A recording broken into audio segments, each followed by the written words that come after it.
My parents kicked me out at 18 and said, "Be grateful we fed you." So I fed them something they couldn't swallow. On the morning of my 18th birthday, I woke up to my mom pouring cold water over my face. It's time to man up and move out. I sat up instantly and saw my stepdad standing by my stuff in the doorway. They've always been cruel, but I never expected this. "But I'm your son." My mom laughed. "You've been nothing but a burden since your dad died, wasting our money on therapy, crying about nightmares." My stepdad nodded approvingly. "We kept you fed and housed for 18 years. That's more than most would do." Before I could process what was going on, they shoved my bags into my arms and literally pushed me out the door. I didn't even bother fighting. I guess part of me had already given up. After hours of prayer and petting stray cats, I found myself at a homeless shelter downtown. My hands shook as I filled out the intake forms. That's when my phone buzzed. My parents had unblocked me just to twist the knife deeper. "Mom, stop calling family saying you're homeless. You're embarrassing us." Then from my stepdad, "At least your dad had the decency to die in Afghanistan."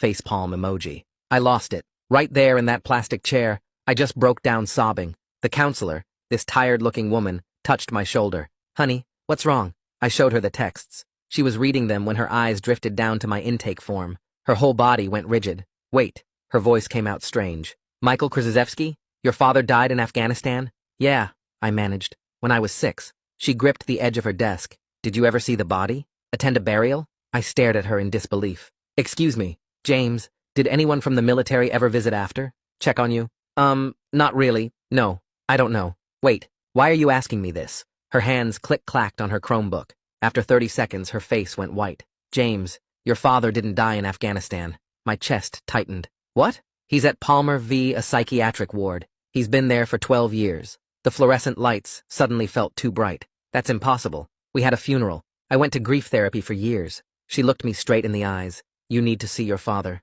Today, before your parents realize you know." Suddenly, little things were clicking into place. Why Mom got nervous when military families were on TV. Why we moved states right after the funeral. I wanted to break down on the spot, but my stepdad's voice about me being a little betch echoed in my head. So instead, I took a deep breath and asked, "Why today?" Because when, not if, when, your parents find out that you know your dad is alive, then they'll know someone is coming after the benefits they've collected. She drove me to Palmer herself. The whole ride, my brain kept rejecting what was happening. But then we walked through those VA hospital doors, down a long hallway that smelled like floor wax and medicine. There he was, my father. Not the stepdad who beat me, or my mom's other secret boyfriends who tried to win me over with vintage vinyls. My dad, who loved me. "Dad?" The word came out broken. He turned, and his whole face crumpled. "James? They told me I'd never see you again. They told me you hated me. I thought you were dead."